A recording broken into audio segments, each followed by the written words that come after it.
It's the timeless love story of a problematic age gap relationship between a century-old vampire and an underage high school girl. I'm talking about Twilight.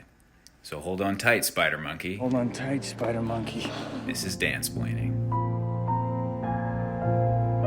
Twilight was the tip of the spear for an inexplicable vampire phenomenon 10 years ago. Not for the incredible writing or the incredible acting. How? I don't even know what you're saying. How? What are you talking about? I can't. No, I can't. I can't just leave you. So why did we all become obsessed with hot teenage vampires back then? Twilight was not subtle about largely being a commentary on virginity. I'm a virgin. I'm coming. I don't want you to come. She even flies Virgin Airlines to stop Edward from killing himself for being too horny. New Moon, I would say, is by far the best film. Breaking Dawn sucks. It's nothing but Pinterest wedding porn, sexless sex scenes, and pregnancy body horror. Get him out now! The series author Stephanie Meyer's Mormon background does heavily inform the themes and values of the story, but there's more to the larger cultural fixation with vampires in the early 2010s than just Mormon sexual frustration. Now, obviously, some things from the era should stay dead, but in pursuing an answer for the vampire fad of the 2010s, I learned that cultural theorists and vampirologists, which I guess is a real degree, suggest that it has happened before and it will happen again. Historically, there's a recurring resurgence of vampire mania during times of great socio-political and cultural change. Victorian literature scholar Nina Auerbach writes that every age embraces the vampire it needs, specifically in regards to the overturning of sexual mores? Duh. It's about sex. It's always about sex. And or the fever pitch of economic anxiety and class unrest. Sex and money, which are both about power. There's a reason vampires are almost always depicted as an aristocratic count or countess in a castle or a haunted mansion. The original genre of gothic horror was born out of a dying world order that pit commoners against the landed gentry. Bram Stoker's Dracula was written during the Gilded Age of America at the close of the 19th century, wherein industrialization, political corruption, and the income inequality of the nouveau riche funded the construction of Victorian mansions, a gaudy facsimile of European excess, which then became deserted and dilapidated during the Great Depression, inspiring macabre associations with death and decay. Bela Lugosi's portrayal of the titular Dracula came out immediately following the Great Depression, following the big binge and sexual libertinism of the roaring 20s, slutty flappers and all that. Gatsby and shit. And those Victorian mansions are now populated mostly by yuppies and nimbies. In Twilight, all the rough edges of the trope are polished out and refurbished. The Cullens are hot, ageless, vegetarian vampires with little or no weaknesses other than sparkling and falling in love with underage girls. This is what I am. Rather than a decaying mansion, the Cullens live in a multi-million-dollar modernist hillside home with floor-to-ceiling windows. What did you expect? Coffins and dungeons and moats? Holy shit, that's it. Twilight is gentrified vampires. They're the woke vampires, even though the fundamental premise of their existence is exploitation, to live off the life force of other beings. We only hunt animals. Twilight may be the embodiment of a middle-class ennui wrestling with its own aspirations of wealth. It's the third-wave coffee shop with too many Edison bulbs, whitewashing its own guilt over driving up housing prices in the area with some bullshit about fair trade, free trade, coffee beans. We're different from others of our kind. Beneath it, the underlying class disparity of their disconnect from the blue-collar patina of the surrounding Forks community remains. There's a fraught territorial detente with the indigenous residents whose land they, literally personally colonized 100 years earlier because they're immortal. They've got a private jet, a private island with brown housekeepers who fear and detest them. Their presence in the book's setting still echoes its literary predecessors in the subdued angst of a distrustful and condescended to peasantry that wants to drive them out of town. It's difficult to say whether these tropes persist intentionally or if Twilight really is just a horny sublimation of how fun Stephanie Meyer thinks it would be to have a rich boyfriend. What we can say for certain is that the last vampire craze began immediately after the housing crash of 2008 and subsequent recession, when foreclosed-on McMansions decayed all across the American landscape, much the same way the deserted Victorian mansions of the Great Depression became our collective idea of haunted houses.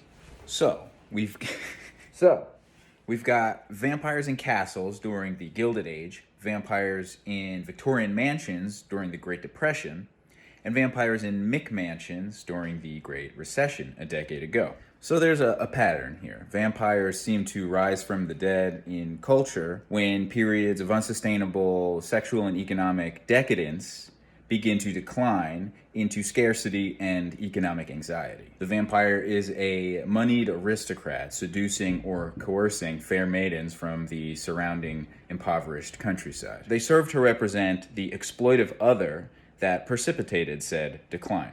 And that explains the money part, but where's the sex? What about the sex? Obviously, vampires are treacherous rich guys out to steal your girl.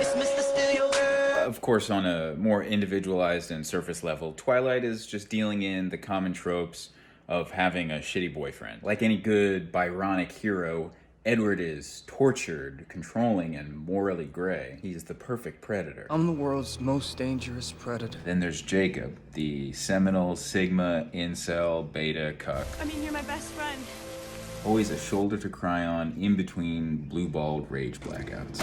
For once, depicted as something other than white. But you can still tell he's written by a white bitch. He gives Bella a dream catcher. Not to mention, perhaps Stephanie Meyer's wildest choice. He wants to fuck the baby. Out and shot the baby. Jacob Dawn, fuck the baby. But only when she's older, so it's just grooming. And it's a baby that grows really fast, so it's chill. She's a baby! It's not like that. Between the two of them, Jacob and Edward have all the worst traits of an abusive relationship, but their biggest red flags are all couched in the context of being conditions of their supernatural whatever. Or it's about gay stuff. I guess what originally fascinated me about Twilight is also the reason it was hated. It's made for the feminine gaze. And feminine gaze. I thought, okay, women my age are into this. Cardigans, hair products.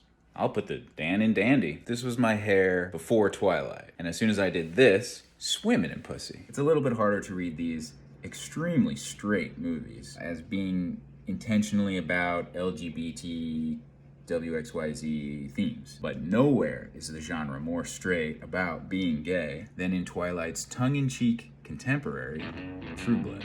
I loved True Blood. Snoop Dogg notoriously loved True Blood. Sookie stack house, but Snoopy stack a grip. Bill ain't for real, he ain't true blood. Snoop is a G, I smoke true bud. Wanna be a vampire? I think you wanna suck these nuts. In True Blood, vampires have come out of the coffin hoping to live openly as part of mainstream society with much political pushback from xenophobic reactionaries with signs like God hates fangs. In fact, the most likely candidate for why vampires popped off a decade or so ago is because it coincided with the mainstreamization of gay rights in America. What the fuck is that? You can feel like gay rights have been mainstream for most of our modern lives, but you'd be surprised how much of a heated conversation it still was not that long ago. I am not somebody who promotes same-sex marriage. I believe that marriage is the union between a man and a woman. Now, for me as a Christian... True Blood ended in 2014, less than a year before gay marriage was legalized in the US. I've even heard the argument that Twilight was actually about straight women grappling with the desire for their beautiful but unattainable gay friends. It was about fag hags. Glad you're here, Jacob. I really get under that ice-cold skin of yours, don't I? I might actually like you. If you weren't planning on sucking the life out of me. That's an intriguing idea. Faster if you took your clothes off. Many installations in the genre attempt to reinvent the foundational trope of vampires as aristocracy. None more so than the film from which I obviously stole my whole hairstyle, The Lost Boys, where vampires appear as crusty youth subculture biker punk vagrants living on the edges of society, probably spreading HPV. Released amid a new era of American conservatism and the moral majority.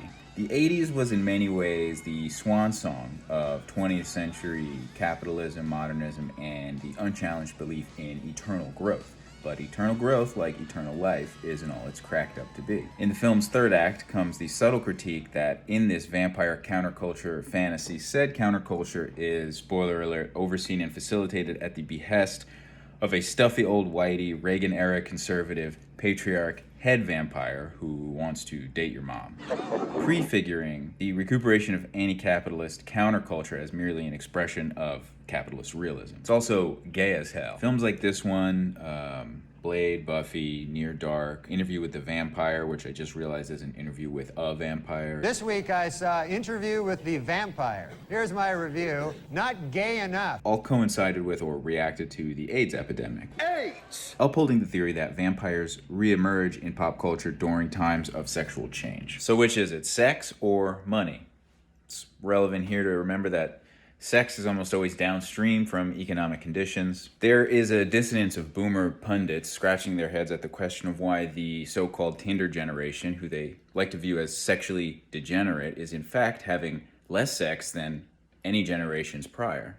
And yeah, sure, a part of it is just the fact we're all alienated and atomized by the digitization of our social lives, phone bad, Ted was right, etc. But another very real component that no one really likes to talk about is the fact we are broke as shit. Look at the disparity of wealth controlled by millennials compared to previous generations, and it's easy to see. Having less money means more work for less pay, less leisure time, less dating, less sex, less stability, and don't even get me started on the prospect of marrying, paying a mortgage, owning a home, starting a family, having a fucked up little CGI vampire baby. Aw. So why am I seeing so many Twilight memes now? Why do we seem to be living in a Twilight renaissance? Is it just the novelty of the fact that it turned 10 years old? Or are we living in the perfect conditions for yet another vampire craze? The comparisons are getting less metaphorical and more literal. You've got near literal vampires like Bezos, Larry Page, and Peter Thiel pursuing medical immortality through the probably bunk science of parabiosis, wherein the blood of a young healthy person is transfused with their own old nasty blood to supposedly extend their lifespan. The fundamental premise of their existence is exploitation, to live off the life force of other beings. So yeah, in a way, Twilight is all about being able to pay a mortgage. Sexy, right? Anyway, sorry for ruining Twilight. This has been your Dansplaining Halloween special. And if you'd like to give me more money so that I can pay a mortgage and in a roundabout way have more sex, Dansplaining is now on Patreon. Patrons get access to a bunch of extra spicy, exclusive behind the paywall Dansplains and some other fun stuff. And happy Halloween!